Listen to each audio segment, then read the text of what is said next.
The council chamber stretched vast and empty, its crystalline walls reflecting the worried faces of 300 alien delegates. Ambassador Jiwan stood at the center podium, her image flickering through the holographic projector. She had been speaking for exactly 12 minutes when her words stopped making sense. "We have contributed everything you asked," Jiwan said, her voice steady but cold. "We built your ships. We solved your medical crises. We opened our trade routes. We shared our discoveries. And yet, after 147 years, you still call us the young species. You still treat us like children who should be grateful for a seat at your table." Counselor Vexistar leaned forward in his floating chair, his 4 eyes blinking in confusion. He was Kralthian, a species that had been traveling the stars for 12,000 years. His people had built the first council. They had written the laws that governed 500 worlds. "Ambassador Jiwan, I don't understand what you're implying. Humans have been valued members of our community." Jiwan smiled, but there was no warmth in it. Valued members who are never consulted on security matters. Valued members whose scientists watch their discoveries stolen and renamed. Valued members whose merchants pay triple the docking fees of everyone else. Valued members whose diplomats are seated in the back row, every single session. Senator Mira Hoth stood up, her purple skin flushing darker with anger. She was Velkeen, a species of traders and merchants who controlled most of the galaxy's commerce. "This is outrageous. We have trade agreements that benefit Earth greatly." "Trade agreements that benefit you greatly," Jiwan corrected. "We sell you fusion cores for a fraction of what you charge others. We provide medical treatments that you can't replicate. We maintain communication networks across 47 systems. And in return, we get your table scraps and your condescension." The chamber erupted in protests and angry shouts. Delegates from a dozen species demanded explanations. Some accused humans of ingratitude. Others insisted that proper procedures must be followed before such accusations could be made. Through it all, Jiwan stood silent, waiting for the noise to die down. When the chamber finally quieted, she spoke again. "Humanity has decided to withdraw from the Galactic Council, effective immediately. All diplomatic channels will be closed. All embassies will be evacuated within 72 hours. All trade agreements are hereby terminated. All human vessels will return to Sol space." "You can't do this," Vextar said, his voice cracking with disbelief. "There are protocols. There are treaties. You can't just leave." "Watch us," Jiwan said. Then her hologram disappeared. For exactly 7 seconds, nobody moved. Then the chamber exploded into chaos. Captain Hyunwoo received the recall order while his cargo ship was docked at Velkeen Prime Station. He had been loading containers of medical supplies, expensive medicines that took months to produce and would save thousands of alien lives. He stopped the loading immediately and sealed his ship.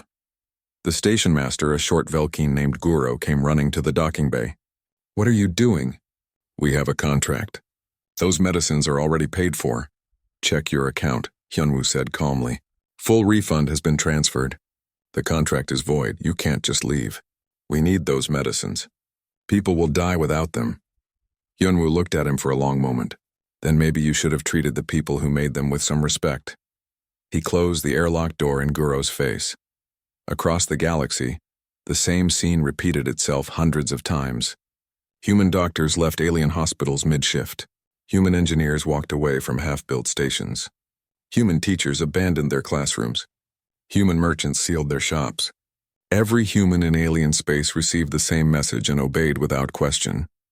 Within 24 hours, the first human embassy went dark. Within 48 hours, every human diplomatic compound had been evacuated. Within 72 hours, the last human civilian had left alien territory. The Galactic Council called 17 emergency sessions in the first week. They sent messages to Earth on every frequency they knew. They dispatched couriers in fast ships. They even tried using the old radio signals that humans had used centuries ago. Nothing worked. Earth and all human colonies had gone completely silent. Counselor Vextar sat in his private chambers, reviewing records of past council sessions.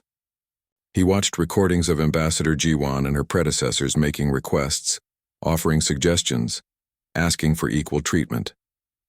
He saw how other counselors dismissed them, interrupted them, ignored them. He watched himself do the same thing. "We never listened," he said aloud to his empty room. Senator Mira Hoth was having a worse time. Within 2 weeks of the human withdrawal, 17 major trade routes collapsed. Humans had been maintaining the relay stations that allowed faster-than-light communication. Without them, messages that once took hours now took weeks. Ships that relied on human-made navigation systems found themselves lost in space. Fusion cores that powered everything from cities to starships began failing, and nobody knew how to fix them. The Velkine economy entered freefall. Stock markets crashed. Banks failed. Riots broke out on 3 planets when food shipments stopped arriving on time. All because the supply chains depended on human efficiency and human technology.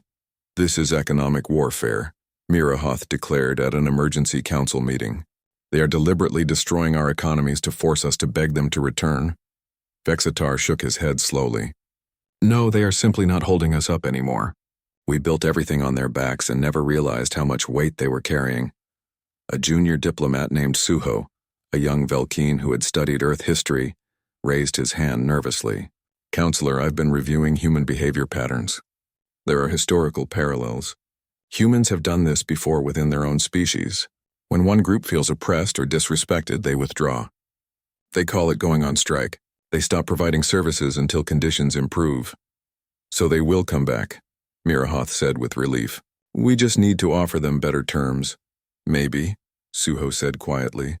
Or maybe they have decided they don't need us at all. That thought sent cold fear through the council chamber. Admiral Korath of the Drexian Empire stood before the military committee. He was a warrior from a warrior species bred for combat and conquest. This is simple.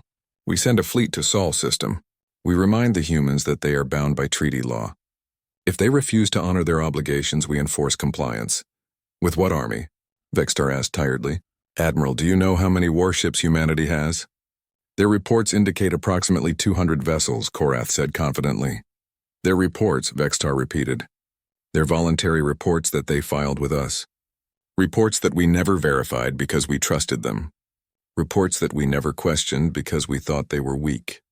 Tell me, Admiral, what if they lied? What if they have 2,000 ships? What if they have 20,000? Korath's confidence faltered. They wouldn't. The treaties require honest disclosure. The treaties also required equal treatment and mutual respect, Vextar said. And we broke those terms every single day for 147 years. Why should they honor treaties that we ignored? 3 months after the silence began, a Kralthian science vessel on a routine survey mission detected something at the edge of the Sol system. They launched a probe to investigate. The probe's last transmission showed massive defensive platforms, technology that shouldn't exist, weapons that defied known physics. Then the probe simply vanished, not destroyed, not disabled. It just stopped existing as if it had been erased from reality. The science vessel didn't wait to find out what would happen next. It ran at maximum speed back to council space. When Vextar saw the recordings, he felt something he hadn't experienced in centuries. Fear. Real, deep, primal fear. Because he finally understood the truth. Humanity hadn't been weak. They had been patient. They hadn't been primitive. They had been careful. They hadn't needed the council. They had been giving the council a chance, and that chance was over. 3 months of silence had changed everything. The Galactic Council chamber felt smaller now, darker, as if the weight of their mistake pressed down on the very walls. Councillor Vextar stood before a classified committee of intelligence officers and historians, people who dealt in truth rather than politics. We need to understand what went wrong, Vextar said. We need to know why they left and what they are planning. Most importantly, we need to know if they will come back. Investigator Doyen stepped forward. He was Kralthian like Vextar, but younger, trained in the art of finding hidden patterns and buried secrets.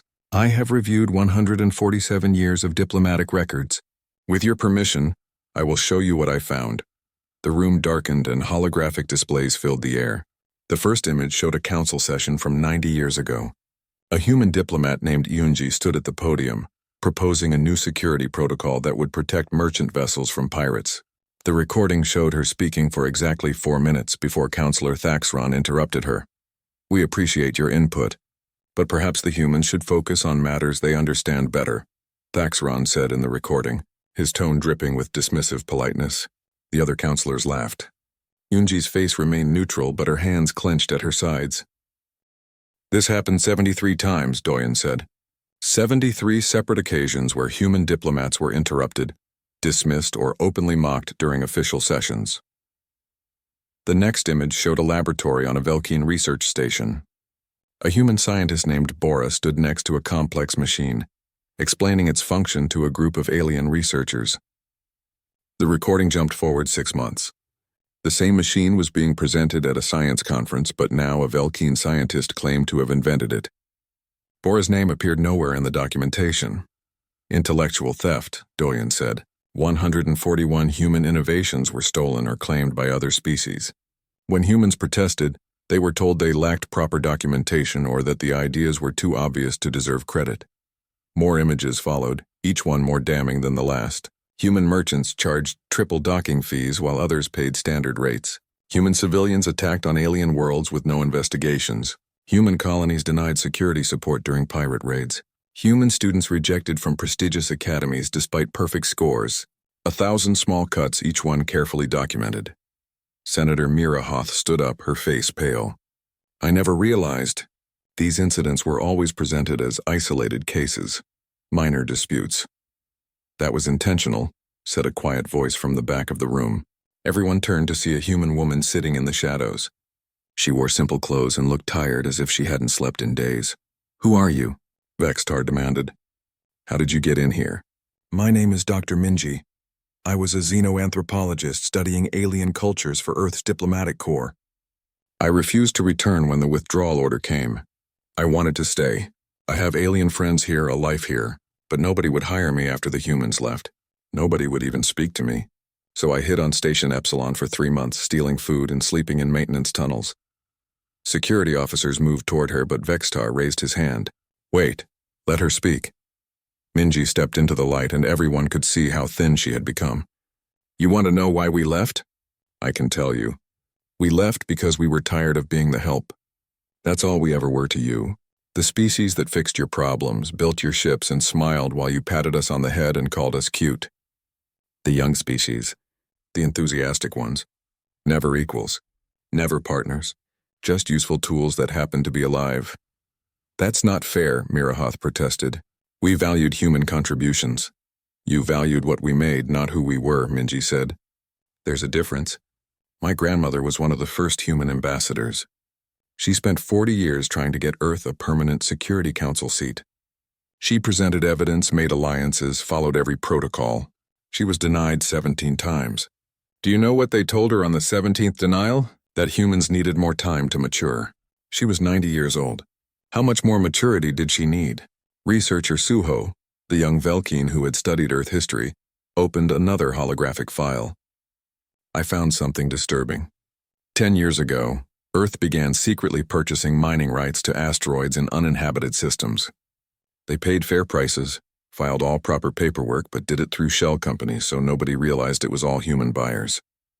They bought rights to 743 asteroids across 60 systems. Why does that matter? Admiral Korath asked. Because those asteroids are rich in rare metals needed for advanced ship construction, Suho said. Metals that are now in short supply because humans aren't selling them anymore. They weren't just planning to leave. They were preparing for it. For at least a decade, the room went silent as everyone absorbed this information. The humans hadn't made an emotional decision. They had made a calculated strategic withdrawal, planned years in advance. Doyen brought up another file. Last week we sent a probe to the edge of human space trying to gather information. The probe was supposed to be undetectable. Using our best stealth technology, it vanished. No explosion, no debris, no evidence it ever existed. I analyzed the last transmission. The probe encountered a defensive grid using technology we don't understand. The energy signatures don't match anything in our databases. They have been holding back, Vextar said slowly. All these years they shared technology with us, but they only shared what they wanted us to have. The safe things. The things that wouldn't reveal how advanced they really were. Dr. Minji nodded. Of course they did. Would you show your weapons to people who treat you like children? Would you reveal your full strength to those who steal from you? Humans are many things, but we are not stupid.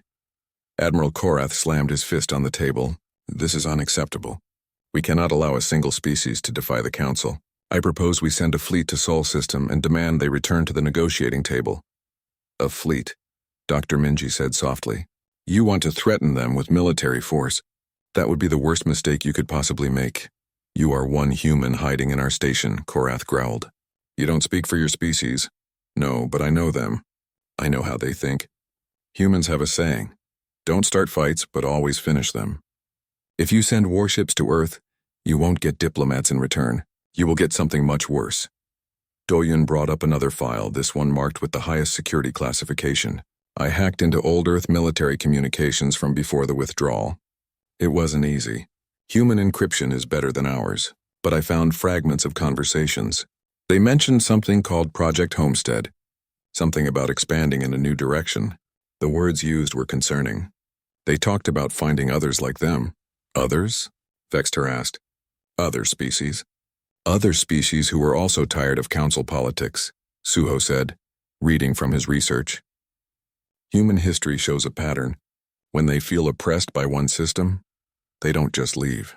They build a new system, a better system from their perspective. What if they are finding other species out there? Species we don't know about? What if they are building a rival council? The implication hung heavy in the air. The Galactic Council had always assumed they were the center of civilization in this part of the galaxy. What if they were wrong? What if there were other civilizations out there, and humans were making friends with them? Senator Mirahoth pulled up economic reports.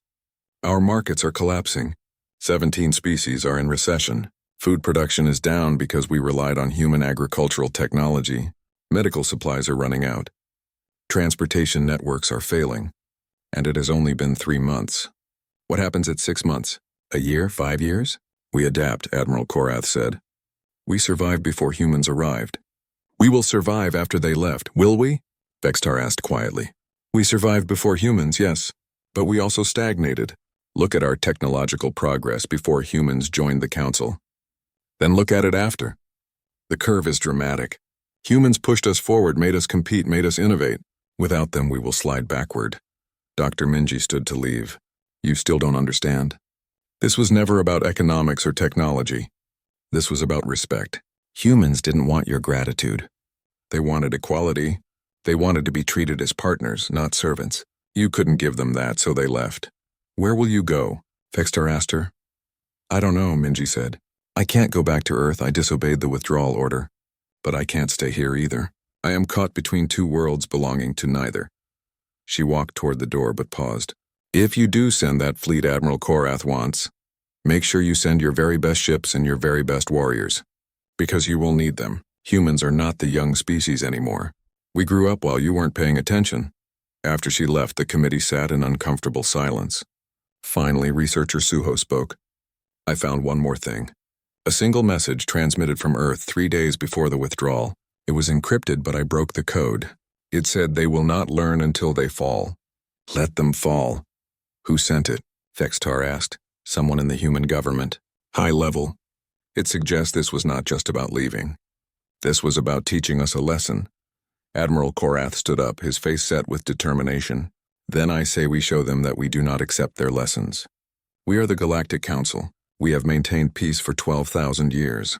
We will not be dictated to by a species that learned to fly yesterday. Vextar looked at the Admiral and felt old. So very old. Admiral, I fear we are about to learn a very painful truth. The students have graduated, and they are better than we ever were. 6 months had passed since the humans went silent and the galaxy was breaking apart. Trade Minister Kyung-soo sat in his office on Velkeen Prime, staring at screens filled with red numbers. Every single display showed losses, failures, collapses. The Velkeen economy, once the strongest in the galaxy, was dying. Tell me something good, he said to his assistant, though he already knew there was nothing good to tell. The synthetic fuel production is up 3%, his assistant offered weakly. And how does that compare to what we got from human fusion cores? It produces 17% of the energy at 4 times the cost. Kyung-soo closed his eyes. 6 months ago, humans had provided fusion cores that powered everything from starships to cities. They were clean, efficient, and incredibly powerful. The Velkeen had tried to reverse engineer them. Every attempt ended in failure. The human technology was too advanced, too complex, built on principles that Velkeen scientists didn't understand. What about the medical situation? Kyung-soo asked. His assistant hesitated. The death rate from Corvin fever is up 40%. We've been trying to synthesize the human vaccine, but it doesn't work. Something about the manufacturing process we can't replicate. The hospitals are running out of supplies. And the food shortages, getting worse. Human agricultural systems boosted our crop yields by 60%. Without them, we can't feed our population. We've had to implement rationing on 12 planets. There have been riots. Kyung-soo stood and walked to his window. Below, he could see crowds gathering in the streets. They were angry, scared, hungry. They wanted someone to blame. Many of them blamed the government for letting the humans leave. Others blamed the humans for abandoning them. Nobody wanted to admit the truth that they had brought this on themselves. In the Galactic Council chamber, the fractures were becoming cracks. Ambassador Taeyong of the Drexian Empire stood at the podium. His scales flushed dark with anger. We have waited long enough. The humans must be made to return. I propose we form a military coalition and enter Sol space. We give them one simple choice: return to the Council or face consequences. Mediator June, an Orthraxian known for her calm wisdom, raised her hand. Ambassador Taeyong, this is madness. We still don't know what the humans are capable of. Every probe we send disappears. Every attempt to scan their space is blocked. Going in blind with warships is not strategy. It is suicide. Then what do you suggest? Taeyong demanded. We sit here and watch our civilizations crumble?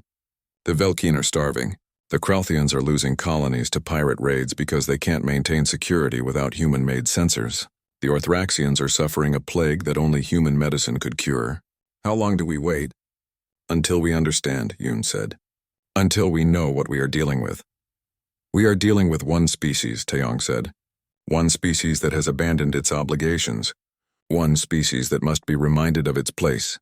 Counselor Vextar stood slowly. He had aged visibly in the past 6 months, his skin duller, his eyes tired. Ambassador Taeyong, you speak of reminding humans of their place. What place was that? The back of the chamber? The bottom of the priority list? The position of grateful servants who should be happy to help their betters. They were junior members of the council, Taeyong said. That is simply fact, is it? Vextar asked. Let me share some facts with you.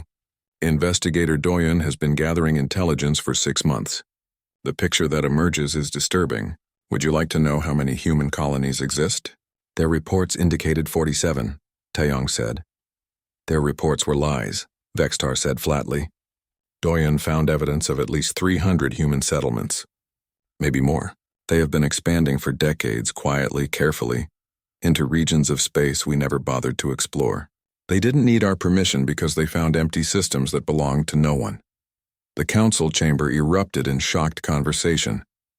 300 colonies. That was more than most council species had. There is more, Vextar continued. We intercepted a transmission heavily encrypted from the edge of human space. It took our best computers 2 months to break the code. The message was from General Hasten of the Human Defense Fleet. She was talking to colony commanders. She said, and I quote, Phase 2 is proceeding as planned. The council species are fracturing as predicted. Maintain current expansion into the Andromeda approach. New allies are responding positively to our proposals. The room went dead silent. New allies, Senator Mirahoth said slowly. They are making contact with other species. Species we don't know about. Not just making contact, Vextar said. Making alliances. Building a new coalition. They are creating an alternative to us. And they are not alone in their dissatisfaction. Doyen discovered that 3 species on the edge of council space have been in secret communication with humans for the past year. They are considering leaving the council to join whatever the humans are building. Ambassador Taeyong slammed his fist down. This is exactly why we must act now. Before they become too powerful. Before they create a rival power block that threatens everything we have built. Or, Mediator June said quietly, we could ask ourselves why 3 species want to leave us. Why humans wanted to leave. What are we doing wrong that makes them want something different? There is nothing wrong with the council, Taeyong insisted. We have maintained peace and prosperity for 12,000 years. Have we? June asked. Or have we maintained our peace and prosperity on the backs of those we considered lesser? The humans were not the first to complain about treatment. They were just the first strong enough to leave. Trade Minister Kyung-soo attended the council session through hologram. He looked worse than Vextar, his skin pale and his movements sluggish. I don't care about philosophy. I care about survival. The Velkin trade union is collapsing. Our stock markets have lost 70% of their value. 17 major corporations have gone bankrupt. Unemployment is at 40% and rising. We need the humans back, by negotiation or by force. I don't care which. You should care, said a new voice. Dr. Minji stepped into the council chamber. She was no longer hiding. She wore formal clothes and walked with confidence, flanked by 2 Kralthian guards who were clearly protecting her, rather than arresting her. Dr. Minji, Vextar said with something like relief. You said you could not return to Earth. Where have you been? Learning, Minji said. I spent 3 months hiding and watching. Then I decided to stop hiding and start talking. I have been meeting with junior diplomats, with merchants, with ordinary citizens. I have been telling them the human perspective. Many of them are angry at me. But some are listening. Some are starting to understand. Understand what? Taeyong demanded. That this is not humans punishing you, Minji said. This is humans protecting themselves. You think they left to hurt you? They left because staying was hurting them. Every day in the council was a reminder that they were not equal. Every interaction reinforced that they were tolerated but not respected. They left to preserve their dignity and their future. And what about our future? Kyungsoo asked bitterly. Our people are dying because humans took their medicine and left. Your people are dying because you never learned to make your own medicine, Minji said bluntly. You became dependent on human innovation and never developed your own capabilities. That is not humanity's fault. That is yours. The truth of her words hit hard. Several counselors looked away, unable to meet her eyes. I have a message, Minji continued, from someone in the human government. I cannot tell you who because I promised confidentiality, but they wanted the council to know something. They said we are not coming back to the old system, but we are willing to discuss a new one if you are ready to treat us as equals. Equals, Taeyong scoffed. They were always equals. They had full council membership. They had a vote they could cast that you would ignore, Minji said. They had a voice you would talk over. They had ideas you would steal. That is not equality. That is the appearance of equality, which is worse because it is a lie. Mediator Jun stood and addressed the council. I propose we split into 2 groups. Those who wish to pursue military action with Ambassador Taeyong, and those who wish to pursue diplomatic solutions with me. Let each group follow their path. We will see which succeeds. You cannot divide the council, Vextar said, alarmed. The council is already divided, Jion said. I am simply acknowledging reality. Some species believe the humans must be forced to return. Others believe we must change to deserve their return. These views cannot be reconciled, so we must choose. The vote was closer than anyone expected. 147 species voted to support military action.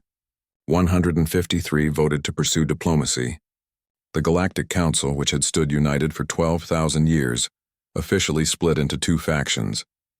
Ambassador Taeyong immediately began organizing his fleet. 17 species contributed warships, creating an armada of 300 vessels. It was the largest military force assembled in 500 years. We will enter human space, Taeyong declared. We will show them the cost of defying the council. They will return or they will regret their choice. Mediator Jun watched the war fleet prepare to launch and felt a deep sadness. You are making a terrible mistake, she said to Taeyong. The only mistake was waiting this long, Taeyong replied. The humans need to be reminded that they are not special. They are one species among 500. They will learn their place. Dr. Minji watched the preparations from a distance. She had tried to warn them, but they wouldn't listen. She sent one final encrypted message to Earth, hoping it would reach someone who mattered. The message was simple. They are coming. I'm sorry. I tried to stop them. Deep in Sol space, General Hasten received the message. She read it twice, then forwarded it to the President and the Defense Council. Then she sent orders to the border fleet, stand ready. Do not fire first. But when they cross the line, show them what humanity has become. The trap was set. The Council fleet would enter human space thinking they were the hunters. They would quickly learn they were the prey. And the galaxy would discover that underestimating humans was the last mistake anyone should make. Fleet Commander Bakhtar stood on the bridge of his flagship, the Eternal Dominance, watching his fleet of 300 warships move through space in perfect formation. He was Drexian, a species that had conquered 40 star systems in their early history before joining the Council. He understood power. He understood warfare, and he understood that this mission was about reminding a rebellious species of their proper place. "We are approaching the boundary of soul space," his navigation officer reported. "Should we slow down and attempt communication?" "No," Bakhtar said firmly. "We tried communication for 6 months. The humans ignored us. Now they will learn that ignoring the Council has consequences. Maintain speed. Prepare weapons, but do not activate them unless fired upon first." The fleet crossed into human space without ceremony. No warnings appeared. No defense platforms challenged them. No human ships moved to intercept. There was only silence. The same silence that had frustrated the Council for 9 months. "It's too quiet," his tactical officer said nervously. "Our sensors show nothing. No ships, no stations, no activity at all." "They are hiding," Bakhtar said. "Or they are afraid. Either way, we continue to Earth. Once we reach their homeworld, they will have to respond." What Bakhtar didn't know was that his fleet had been detected the moment they crossed the boundary. Advanced sensors that the Council didn't know existed tracked every ship, calculated their weapons capacity, assessed their threat level. Deep in Sol space, Admiral Wanchik reviewed the data with a cold smile. 300 ships, he said to his bridge crew. "They brought 300 ships to threaten humanity. They really have no idea what we have become." "Orders, sir?" his first officer asked. "Let them come deeper. I want them well inside our space before we reveal ourselves. Let them think they are strong. Let them feel confident. Then show them the truth." The Council fleet traveled for 6 hours into Sol space, moving toward Earth. They saw nothing but empty void. No defense platforms, no patrol ships, no signs of military preparation. Some of the crew began to relax, thinking perhaps the humans were truly weak, truly unprepared for confrontation. Then, suddenly, space lit up. All around the Council fleet, ships appeared. Not 300 ships, not even 1,000. 5,000 human warships materialized from stealth, their positions perfectly calculated to surround the entire Council fleet. They appeared so quickly and so completely that several Council vessels crashed into each other trying to respond. On his bridge, Bakhtar felt his blood turn cold. 5,000 ships. How, when? The humans had reported only 200 military vessels. Where had these thousands of ships come from? "All vessels, battle formation," he ordered, trying to keep his voice steady. "Prepare for engagement."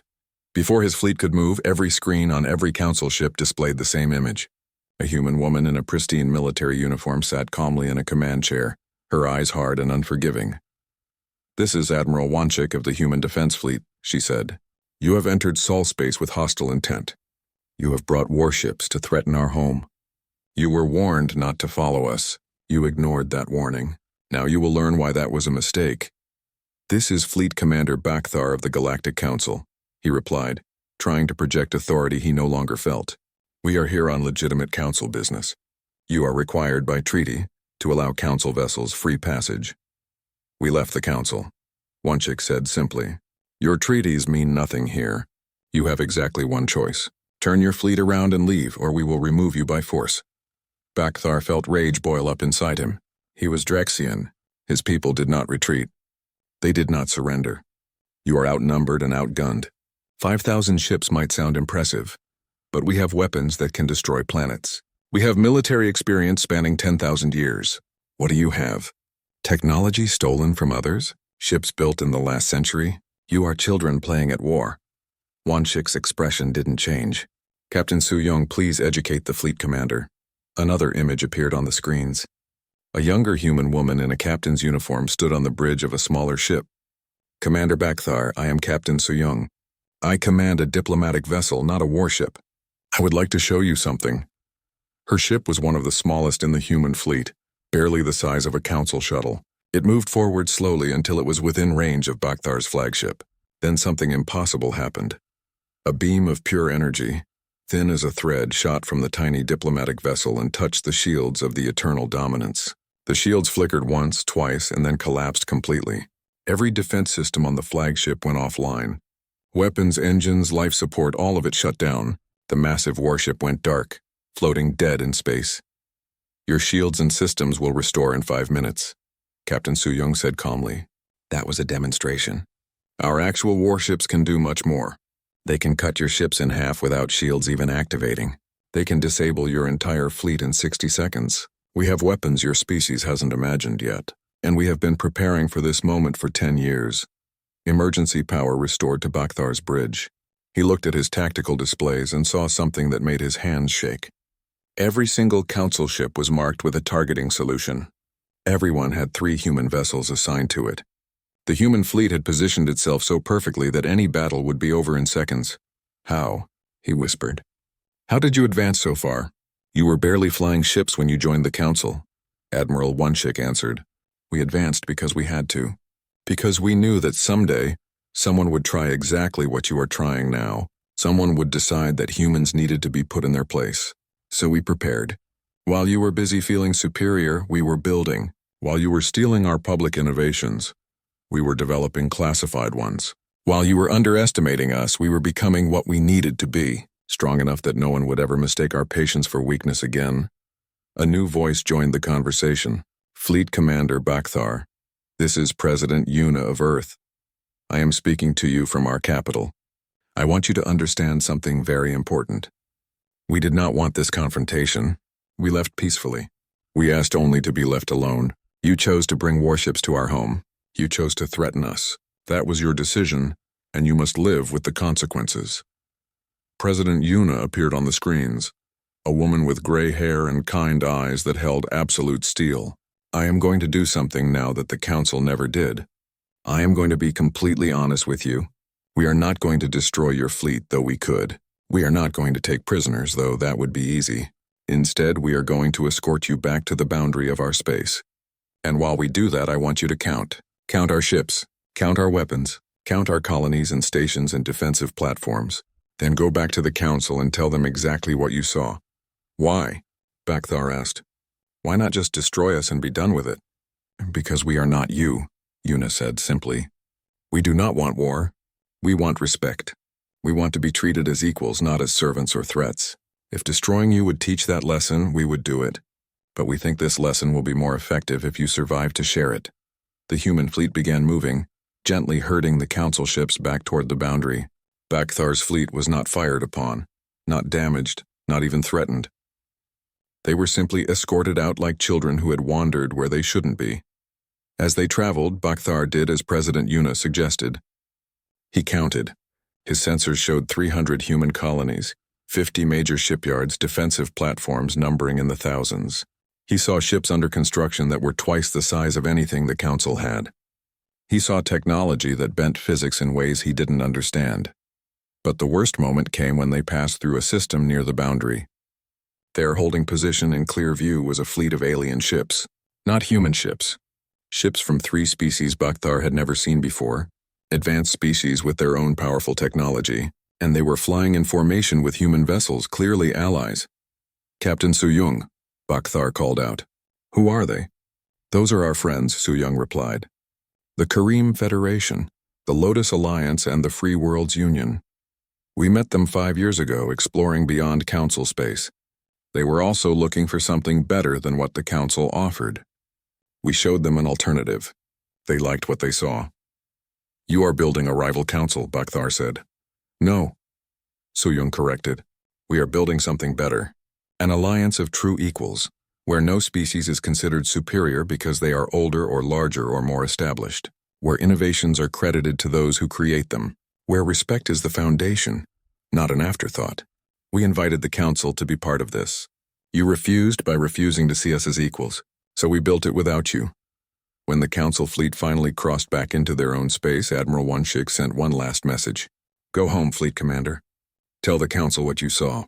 Tell them that humanity has moved beyond them. But also tell them this: we are willing to talk. We are willing to negotiate. But only as equals, only with respect. The old relationship is dead. If they want a new one, they must come to us with open minds and open hearts. Otherwise, we will continue without them, and they will watch from the outside as we build the future." The connection cut. The human fleet vanished back into stealth. The council ships limped home, defeated without a single shot being fired. On his bridge, Bakthar sat in stunned silence. He had gone to remind humans of their place. Instead, he had learned that humanity had risen far above any place the council had ever imagined for them. And the galaxy would never be the same. 1 year had passed since the silence began, and the Galactic Council chamber looked completely different. The old hierarchy was gone.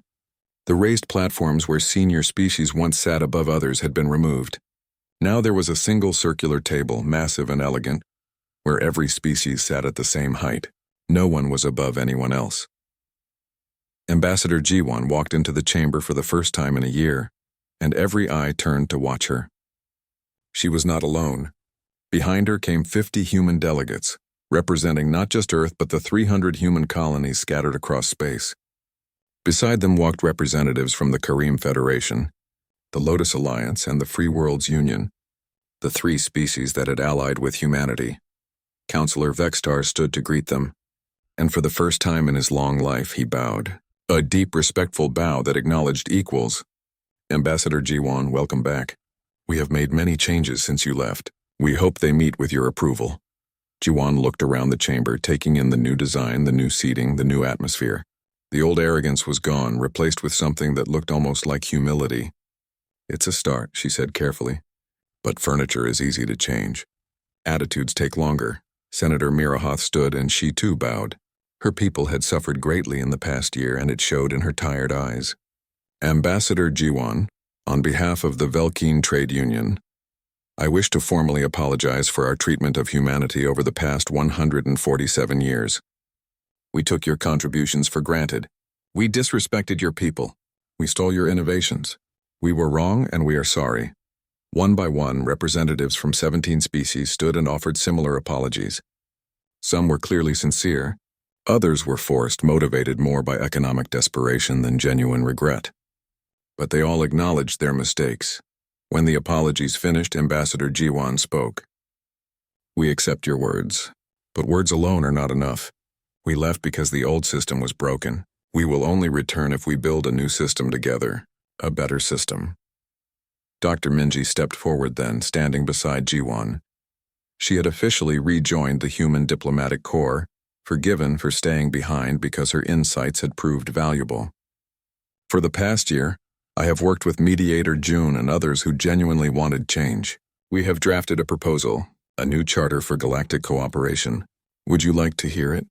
Please, Vextar said, gesturing to the center of the chamber. Minji activated a holographic display that showed the new charter. First, all member species are equal. No seniority based on age or size or history. Every species has one vote, and every vote carries the same weight. Second, all innovations must be credited to their creators, with fair compensation and recognition. Third, all disputes between species will be handled by neutral mediators, not by the stronger party imposing their will. Fourth, military force can only be authorized by unanimous vote.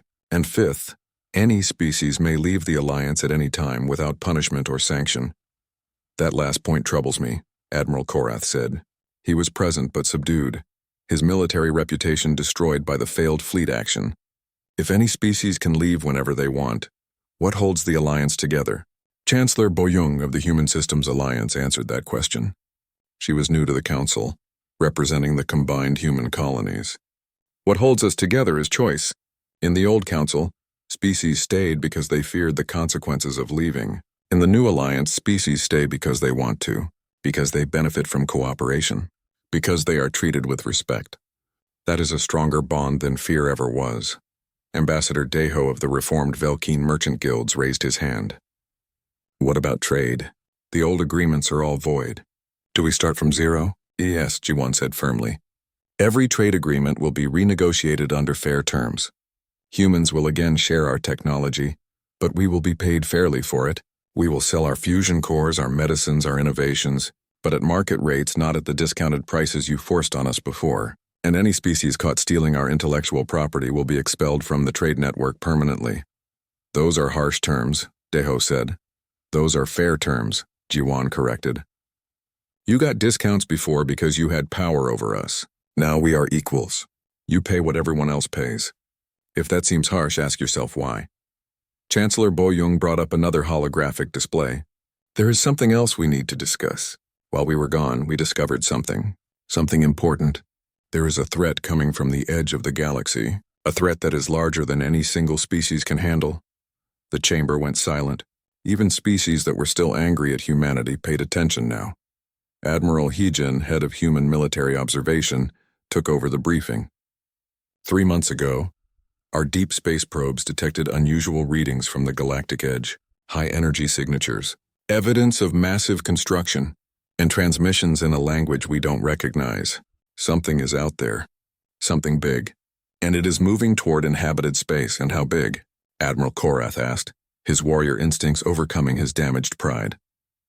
Big enough that we cannot face it alone, Heejin said. Big enough that even the combined forces of all council species might not be enough. This is why we came back. Not because we need you, but because you need us and we need you. The galaxy must stand together or fall separately. Vextar felt a chill run down his spine. Do you know what this threat is? Not yet, Heejin said. But we will find out. Together. If you agree to the new charter, if you agree to treat all species as equals, then we propose forming a joint task force. Human ships and technology, combined with council resources and knowledge. We explore this threat together. We prepare together, and if necessary, we fight together. Mediator June stood and addressed the chamber. This past year has been painful for everyone. The council species suffered economic collapse and learned humility. Humanity proved their strength but also showed restraint. Both sides paid a price, but now we have a chance to build something better. Not the council as it was, but an alliance as it should be. I have a question, said a small voice from the back. It was researcher Suho, the young Velkeen who had helped investigate the human withdrawal. If we sign this charter, if we agree to these terms, how do we know humans won't leave again?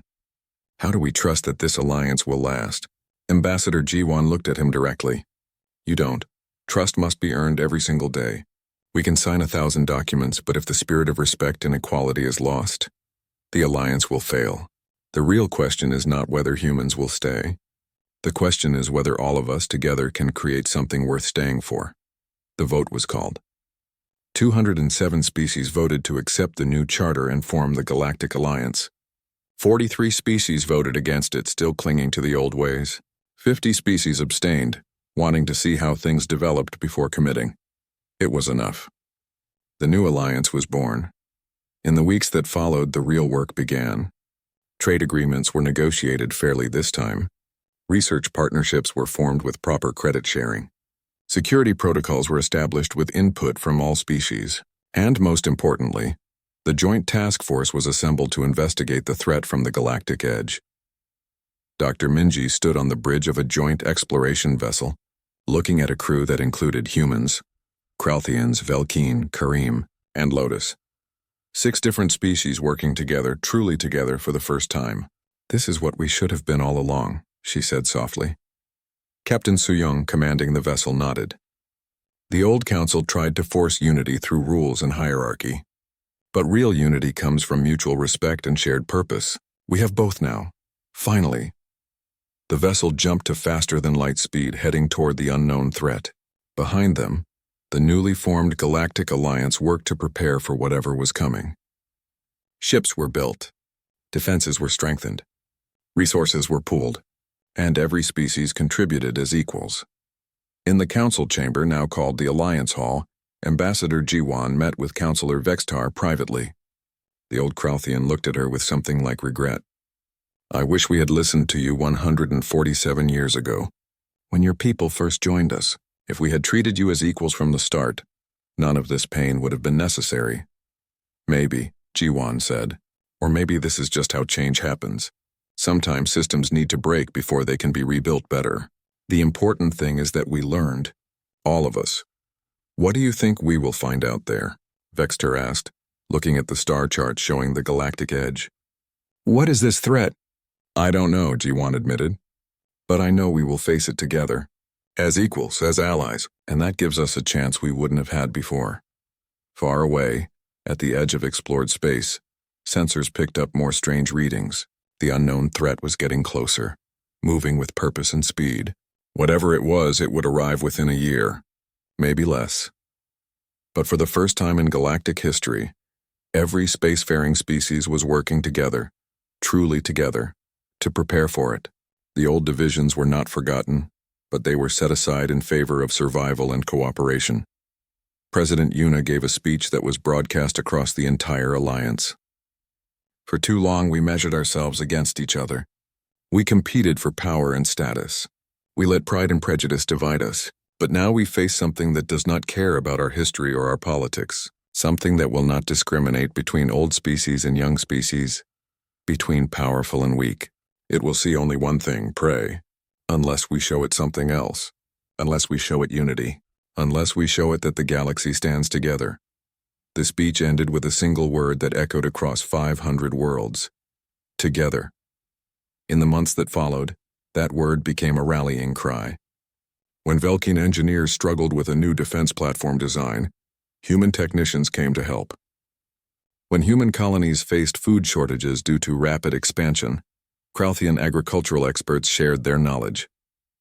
When medical supplies ran low, species that had once competed now cooperated to produce enough for everyone. The alliance was not perfect. Old prejudices still surfaced sometimes. Arguments still happened.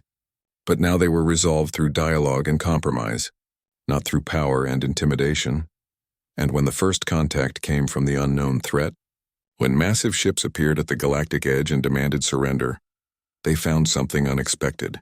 Not 500 divided species arguing over protocol and hierarchy. Not a galaxy of competing interests and petty grievances. They found unity. They found strength.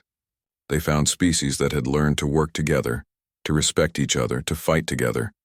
Ambassador G1 stood in the Alliance Hall as the first battle reports came in.